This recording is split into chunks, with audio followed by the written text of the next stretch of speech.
All right, yes, indeed, it is. Once again, time for another special episode of the Kanika Baseball Podcast. It is our Hall of Fame reaction video as the 2025 class has been announced. I am joined once again, as always, by my lovely co-host and my beautiful wife, Nika. We just got out of the hot tub. Good afternoon, Nika. Wow, thanks, Kenny. You just told the whole world where we were. I did. We were in a hot tub, and it's very windy at the moment here, so we look it's kind of fun walking around in your bathrobe in the middle of the afternoon with the wind blowing everywhere. because, like, it's you're pretty good until you get it out of the hot tub. Everything up to there is manageable. Even like the getting in, it's a little bad. windy, but you're like, hot water is about to come, and you're like, yes, Oh yeah, and it feels fantastic. it does. Well, But then you have to get out, and you're like, oh no, and it's windy, It's really and windy. it's like 60. It's not bad. It's not bad. It just is a little chilly, and I dry quickly and try to wrap the towel around my waist and then put my robe on ASAP. It's almost like going from a sauna to a ice cold box, because that's how it feels. Oh, but you tried to go into the pool water the other day and you were did. unsuccessful. Well, You got waist down and then you kind of quit, almost. I quit. I was too cold. I chickened out. but you really want to do that shock your system type Yeah. stuff.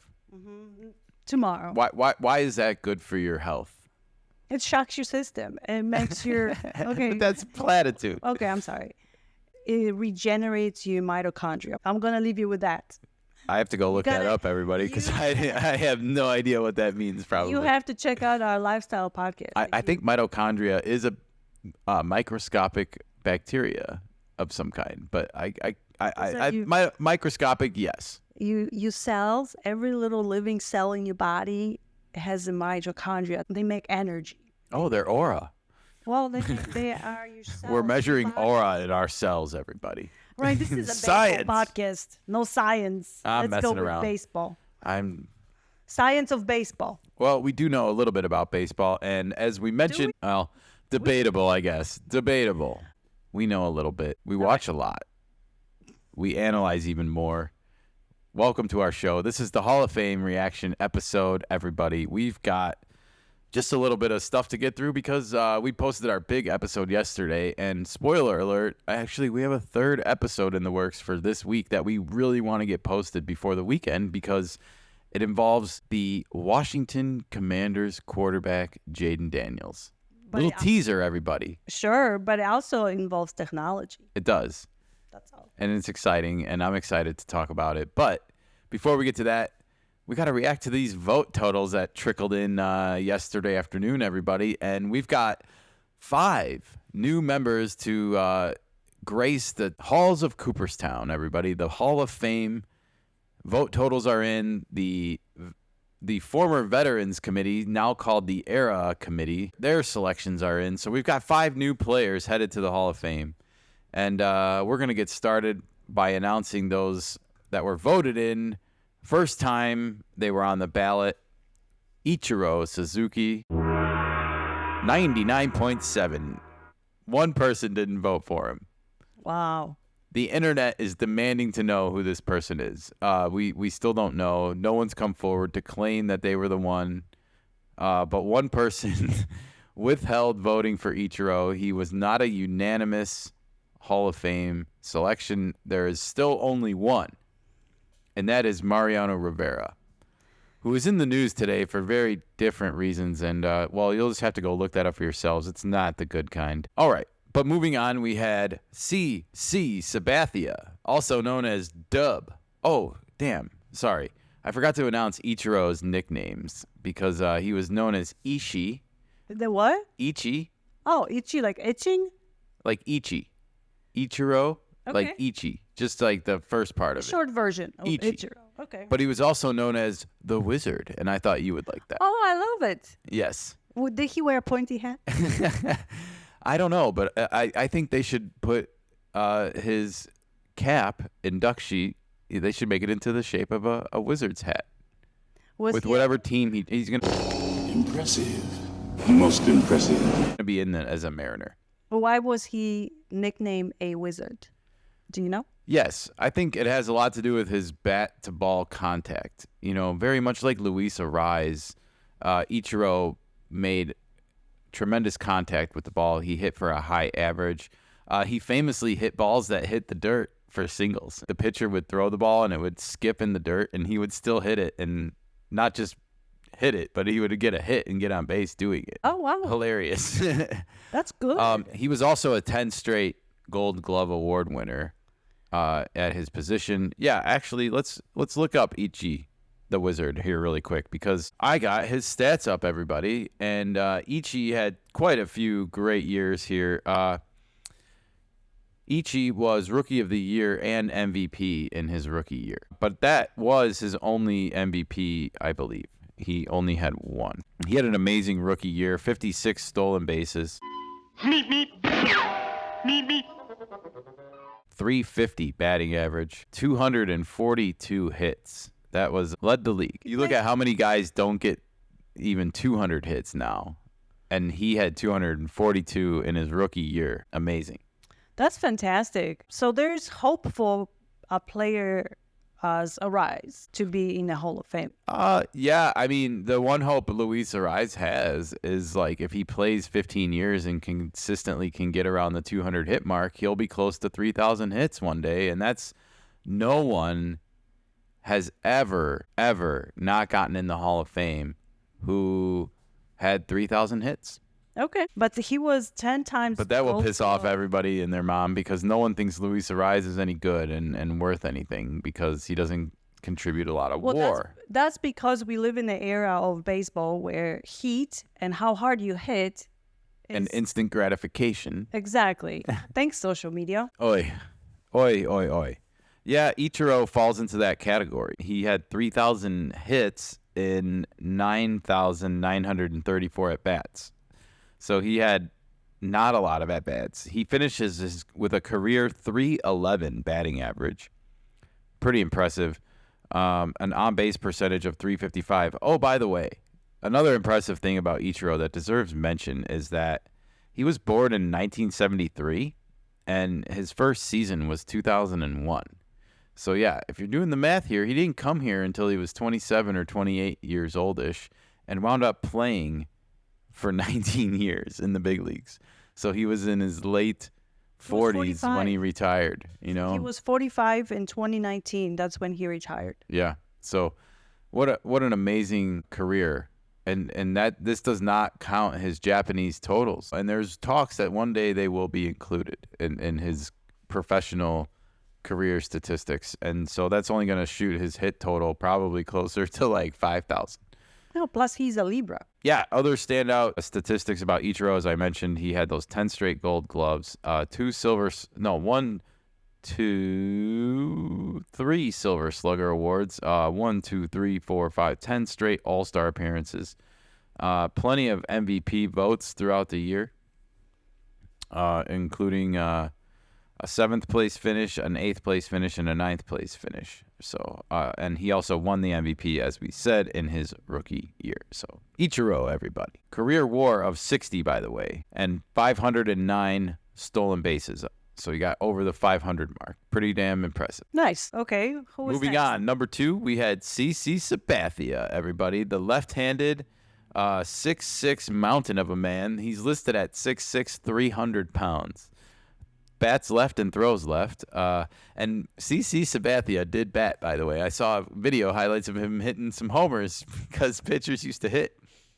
And if old CC laid into one, well, it was gone because he's a big man. Did he start out as a closer? Was he always a closer, or was he a regular pitcher? No, he's a regular pitcher. Okay. I don't think he was ever a closer. I don't know. Was he? I don't see him with any saves listed.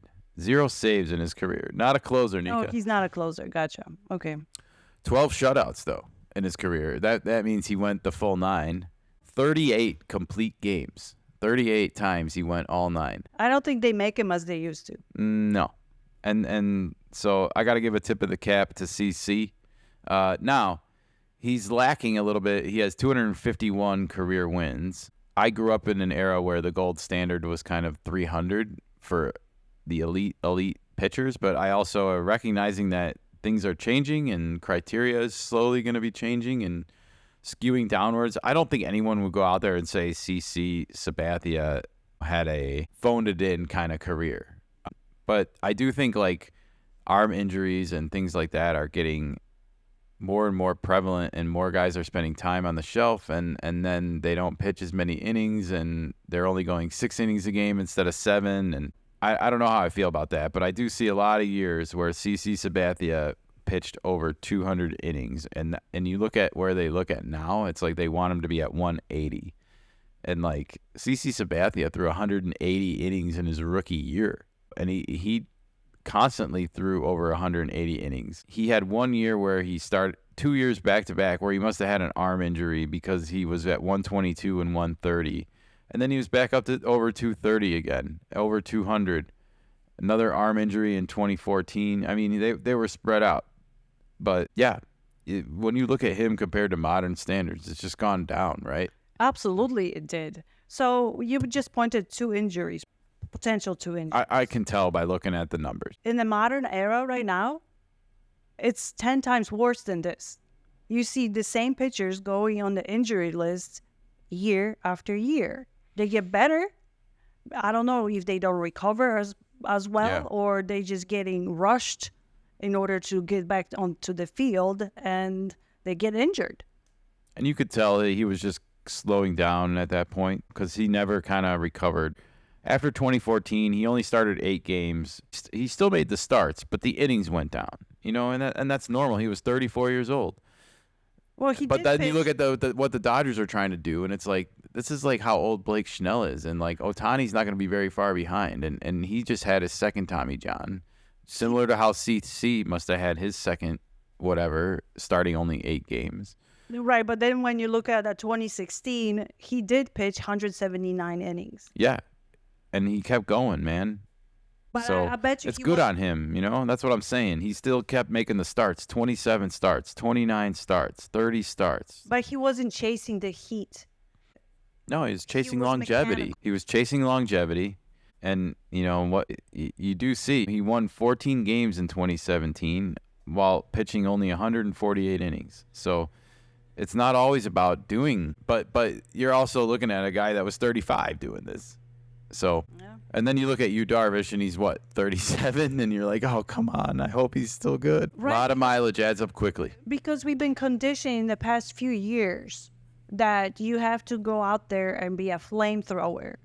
I'll take CC Sabathia any day, and that's not to say he was not throwing heat, but your point is well taken. And CC Sabathia is also, like Ichiro, a first ballot Hall of Famer, and what a hell of a career, huh? Yeah. All right, and last up, we got Billy Wagner from the Houston Astros, who was on his 10th and final appearance on the writers' ballot. Billy Wagner, nicknamed Billy the Kid.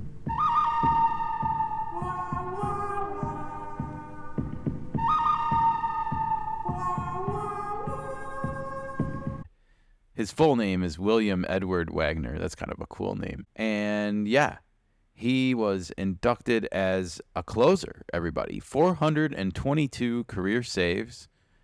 No longer even the top, because I think active players have more saves than him, including Kimbrel. Although I don't think anyone is going to hire Kimbrel. Do you? I think he's done. He's got to be done, man. Although I think Kenley Jansen also has more saves now than Mr. Wagner here. But yeah, Wagner got it done for a number of years. And if you look in the around circa 2001, started to put up monster numbers, 39 saves actually in 1999, and then 39 again in 2001, 35 in 2002, 44 in 2003, and just, yeah, consistently kind of got it done. So he was always a closer. He was always a closer, yes. If you look in his career, he started no games in 16 years. He pitched 900 innings total in his career, got 422 saves, walked 300, struck out almost 1,200. So a 4-to-1 walk to strikeout rate, or strikeout to walk ratio. And yeah, his whip, his career whip, walks and hits per innings pitched, is under 1, which is really impressive. To have a whole career without giving up a hit or a walk, like less than 1, Like, yeah, he gave up a hit and a walk, but not a lot, as you can see. Not even on average 1. Yeah, really, really impressive, and one It of the looks like best in the business. it looks like he's been with Houston most of his career, and He was, and then he kind of went to playoff teams and became a tool. And I think that's what he's known for a lot, is just he became in the limelight a lot, because I think that's what's going to happen to like people like Tanner Scott, or they're just weapons and they become highly valuable to contending teams now in the end of the year. Everyone wants high leverage relievers in their situations, and I think you will start to see more relief pitchers get the call to the hall because of the fact that they're pitching in like high leverage situations in primetime moments. Even though their innings are few and their batters faced are not that many, their outs are almost weighted more important.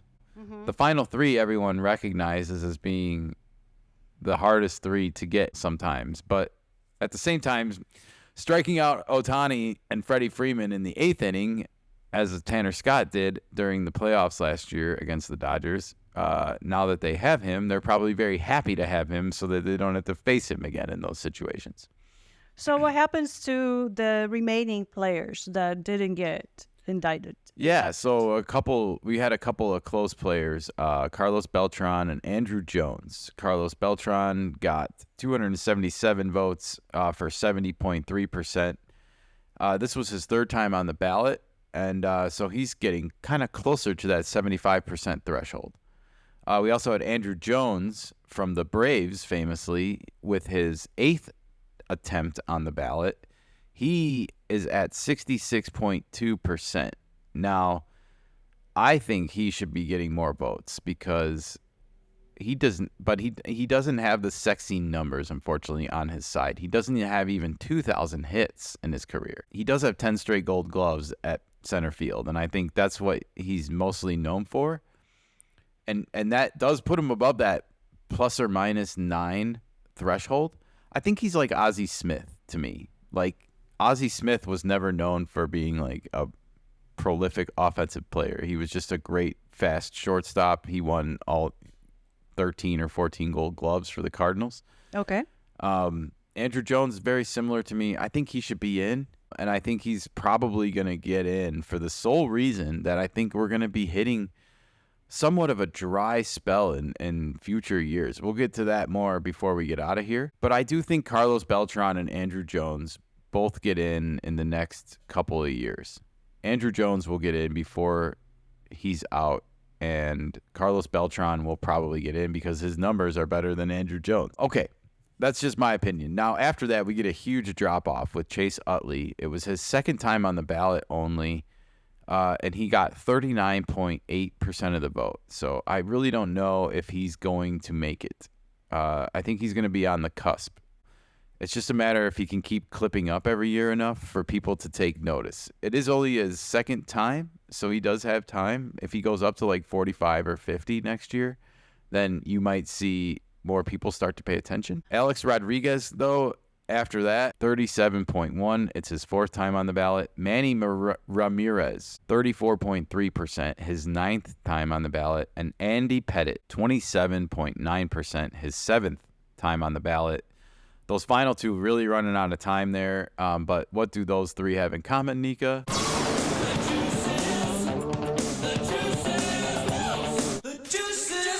The juice is loose all over those 3 entrants. And I was nervous. I was looking on X, as formerly known as Twitter, all week, as I usually do. And I saw a lot of writers showing their ballots with all 3 of these names checkmarked, and I just think it's going to set a dangerous precedent if you allow the juicers to start getting in. People will argue that they already did with Big Papi, and that he got popped for something at one point. I don't remember that, but I know it did happen. So I guess if he's getting a pass already, I don't know if it's all just a matter of time. But some of the voters are stubbornly holding their nose at these Mm-hmm. three, and I feel like deservedly so. Now, after that, you have Felix Hernandez, Felix the Cat, the King Felix from the Seattle Mariners as well.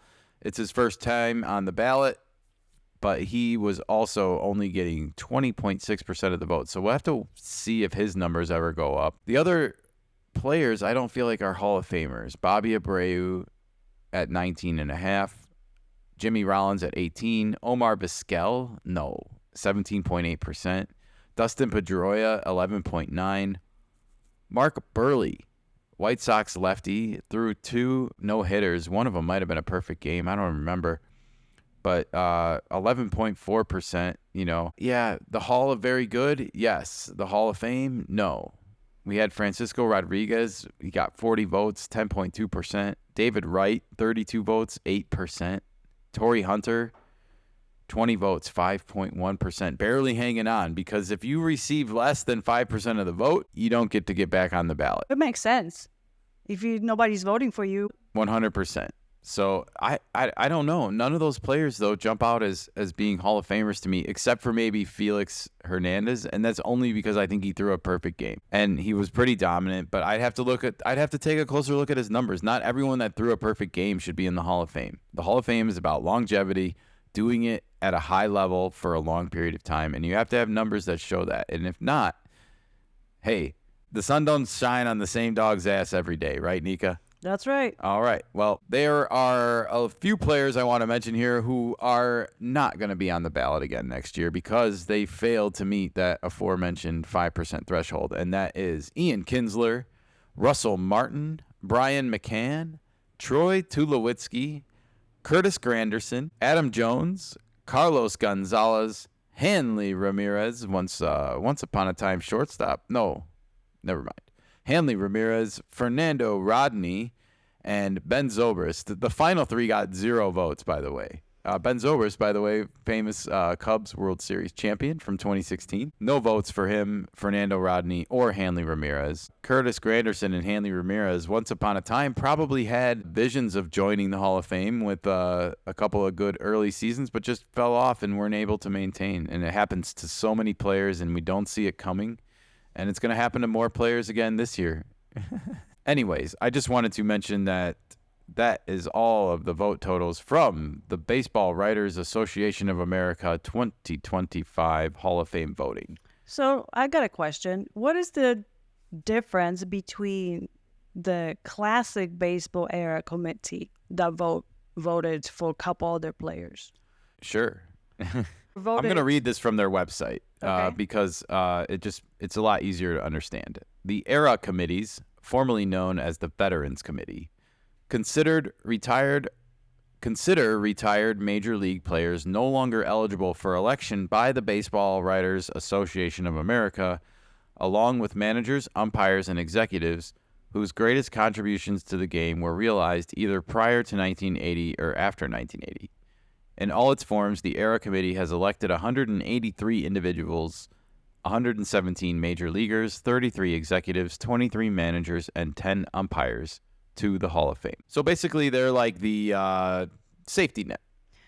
So they are a panel of former players, managers, executives, team owners, media members, and historians who meet annually to determine which, if any, candidate from the past deserved to be elected. Correct, but I think the players have to be Hall of Famers, or they have to be in the Hall of Fame already. Like they're gatekeepers. I see. Okay. They're basically allowed to take special circumstances under consideration. Rod Santo was famously passed over for the Hall of Fame for many years, and he died, and the Eras Committee or the Veterans Committee never voted him in, and he was a known diabetic. When he played, he had to carry candy bars in his pocket to get his blood sugar up sometimes. But the fact that didn't come out until after he retired, and like everyone that he played with knew it, but nobody in the media talked about it or made it known publicly. And I think once that came out, people viewed his career in a different light, knowing that he had kind of played with this disadvantage, and his numbers were still pretty damn good. So people just didn't hit homers like they do now because they were more complete players, and their numbers don't look as sexy as like a Manny Machado who played third base up against Manny Machado's career numbers are probably already maybe past Ron Santos, but you have to just look at the era that they played in and stuff. So I got breaking news for you. breaking news on the baseball podcast. Ladies and gentlemen, can I please have your attention? This bullet just handed to me. And I need all of you to stop what you're doing and listen. Oh, yeah. Whoa. I don't know if it's a very... Woo. Uh-oh. Am I going to like this news? I don't know. Uh-oh. Who'd the Dodgers sign now, Nika? It's not the Dodgers. Uh-oh. It's the Guardians. The Guardians have made a splash. They signed reliever Paul Sewald Oh, to a 1-year contract with a mutual option for 2026 season. well, not the sexiest signing in the business, but it's breaking news on our podcast, and we'll take it, damn it. Right. Something's Thank you, breaking. Nika. We can play Will Ferrell. there you go. Thank you. Thank you. It Breaking just news. popped in my feed. I was like, oh, maybe it's an important thing. And I look into it, and it's like, Nice. All right. Well, we did have two players, though, that were elected from the Veterans Committee. I'm sorry, the ERA committees. That's such a weird name, ERA committees. But one, definitely from the, both of them from like the 70s era, 60s and 70s. First up, we have first baseman Dick Allen. Came up with the Phillies and then played with the Cardinals and Dodgers before settling for a few years on the south side of Chicago in the early 70s. Dick Allen was the Rookie of the Year, and he also has an MVP award under his name. He was a 7-time All-Star, everybody. And he continued to get MVP votes for 6 other years of his career, aside from the year that he won. The year that he won, by the way, was 1972 with the White Sox. He put up 8.6 WAR that year. That's like an Aaron Judge season. Goodness gracious. That was in 148 games. He had 37 home runs, 113 RBIs, 99 walks, which led the league, and a 420 on base percentage, which led all of baseball that year, a 1.023 OPS. And he no longer is with us, I believe. He has passed. Dick Allen, I believe, has passed. He died December 7th, 2020 at the age of 78. So Could he he will make not be there to enshrine himself, unfortunately. But this is what happens. I think, like Pete Rose now will get in after death. By the same But Dick committee. Allen didn't do anything wrong like Pete Rose or anything. But Sure. it's just, I think when players die like Ron Santo or Dick Allen, their numbers look more romantic to people, especially the players that are already in and want to do right by them because they played with them. Okay. Is that going to be decided by the ERA committee as well? Well, that's who put them in. Okay. That's who put Dick Allen in. And they also put in this guy from those famous 1970s Pittsburgh Pirate teams. Dave Parker. That's right, everybody. It's Dave Parker, the right fielder. We are family. Get up, everybody, and sing. And I got his numbers up here, Nika. He had a career of 2,712 hits. So he definitely got his fair share of hits compared to like a guy like Andrew Jones, who we were just talking about with 1,900 or something. 2,700 is a lot more. Anyways, Dave Parker, he had a couple standout seasons, most notably in 1978 with the Pirates. Pirate scum! Come on, you sea rats! He had a 334 batting average. He had a 338 batting average the year before. And he was doing it with putting up a little bit of power as well. 21 homers in 1977 and 30 in 1978. He also had 44 doubles in 1977 and 32 in 1978. So he was definitely clubbing for some slugging, if you will. In fact, in 1978, he led the National League in slugging, and he led Major League Baseball in on-base plus slugging. So Dave Parker won the MVP that year. He had 1, 2, 3 Gold Gloves and 1, 2, 3 Silver Sluggers and 1, 2, 3, 4, 5, 6, 7 All-Star Game appearances to go along with that MVP award. So a pretty damn good career. They just don't make them like they used to, Nika. I noticed. And it's only going downwards from now. Yeah, it seems to be going that way, doesn't it? Mm-hmm. Well, congratulations to those 5 men for making the Major League Baseball Hall of Fame: Ichiro Suzuki, Billy Wagner, CC Dub Sabathia, Dick Allen, and Dave Parker, the class of 2025, everybody.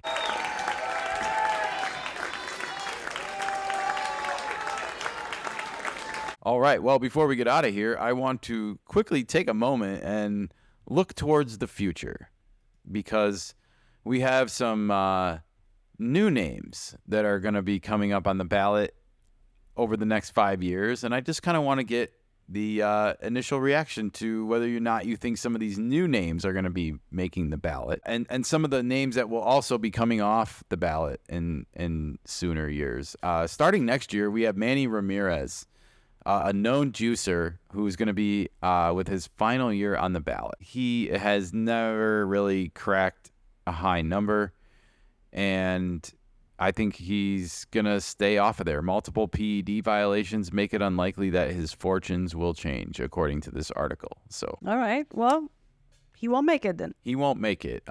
We have first-timers on the ballot next year, Cole Hamels and Ryan Braun. And, yeah, I don't think he's going to make it. I just don't see either of these two as Hall of Famers. Ryan Braun also has, like, some PED suspensions to his name. And a short career. So I just don't see either one of these two moving the needle very much on making it. In 2027, though, I see a couple guys that might make it. Buster Posey, even though he didn't have a long career, he certainly has the pedigree of a Joe Mauer who got in last year. And we also have John Lester with some World Series rings under that pitching belt with the Cubs and Red Sox, breaking a few curses. I think those numbers might look romantic in some people's eyes. I think John will get in. Yeah, I think he might. Maybe not first time, but he might get in. You know, just think about it. The 10-year clock starts next year, and especially as more and more pitching starts to drop off in terms of numbers, John Lester's numbers will look a lot better, right? Yeah, he played for 16 years. How many wins, Nika? How many wins does he have? Total 200 wins and 117 losses. That's gonna hold him back probably. The wins? Yeah, Not I mean, enough? but I think he's in like the Clayton territory. I think Clayton's got he also has no Cy Youngs, unfortunately. But he does have something that not a lot of people have, which is he's got World Series rings with the Cubs and Red Sox. He's got 3 World Series under his belt. Yes, he does. He also, his WAR is 43.6. That's not on the highest end of things, but it is higher than Dave Parker's, who I just looked at. So he's got that going for him. I don't know. He Maybe might John not be Lester isn't a Hall of Famer, but he might not be the first ballot, but if he gets in, he meets the threshold. Eventually, he might make it. Yeah. It might take a few tries. Well, next year will also be Andrew Jones's final year on the ballot, and the article says he's trending towards making it. We'll have to wait and see. 2028 has a couple of first ballot Hall of Famers, no doubters in my mind, that are coming onto the ballot, and it's going to be a red. It's going to be a red Hall of Fame ceremony because it's Albert Pujols and Yadier Molina. And they both are going to go in as Cardinals, no doubt about it. And they will both get in on the first ballot, I have a feeling. And the media will be encouraged to vote them both in together because they're Cardinals, and they're just going to make it rain red, baby. And Molina is also a consultant for MLB right now. So we see. Well, that will also be Andy Pettit's final year on the ballot, and he's not going to move the needle, just like his pal Manny Ramirez. He's got to have a lot more people change their minds about him. So I don't think it's going to happen. In 2028, we also, I don't see any other names really worth mentioning here. Steven Strasburg, I don't think so. Yeah. 2029, first ballot Hall of Famer Miguel Cabrera. Yes, I say yes. Yes. Joey Votto, I say maybe. Zach Greinke, I say maybe. Greinke did get 225 wins. He's 25 more than Lester. He finished just shy of 3,000 strikeouts, has 2 ERA titles, and a Cy Young award. I would have liked to see him get 2 or 3 Cy Young awards to have a better case because, like I said, you want to be known as the best over a little bit of a period of time, even if it's just 3 years as a pitcher. Joey Votto, 356 homers, 2,100 hits. I think Manny Machado is going to make his numbers look kind of minuscule by the time it's done. And even though they're not the same position, they are both corner infielders kind of from the same era. I just don't see it for those two. Miguel Cabrera, I do absolutely see it for, since he was a mountain of a man his whole career, I should say. And then we don't really know who's going to be on the ballot in 2030 because nobody's retired yet, but some of the early predictions are Kershaw, Clayton, Max Scherzer, if he doesn't get signed. Craig Kimbrell and Kenley Jansen are also unsigned right now. And then Charlie Blackmon, who retired, Brandon Crawford, and Kevin Kiermaier. Will God make the Hall of Fame? I don't think so. I don't think so either. It's also going to be Mark Burley's final year on the ballot, and as I said earlier, I just see him in the Hall of Very Good and not the Hall of Fame. But we'll see if the voters disagree with me or if the era committees or whatever they're going to be called then disagrees with me. Ladies and gentlemen, that is all the Hall of Fame catching up that I have on my plate. Nika, do you have anything to add for this podcast? Oh, no, this is all you. This is all me? This is all you. You were so contributive, though. Oh, I can contribute. This is all you, though. Well, we got to talk about the Hall of Fame. It's a part of baseball. Oh, I thought you meant at the end, like if I have anything to add to that. Oh, no, I'm just kind of curious who's coming up, and I feel like we might hit a dry spell eventually. Nothing is, like, wowing me. I know. Miguel Cabrera, Pujols, Molina, Buster Posey, those guys, yes. But the way they have been changing rules of the game right now, I wouldn't be surprised if they lowered the standards just to get some people in. And I don't think that's the right thing to do. You heard it here first, folks. Damn right. Bringing the fire today. Nika, everybody. All right, well, that's going to do it for this episode of the Kanika Baseball Podcast, the special Hall of Fame episode. But we will be back here again before the weekend is out because we have some interesting Jaden Daniels stuff to discuss. I know it's a baseball podcast, but stick with us. Trust me, it'll all make sense. I promise. Adios, everybody. We'll see you before the weekend.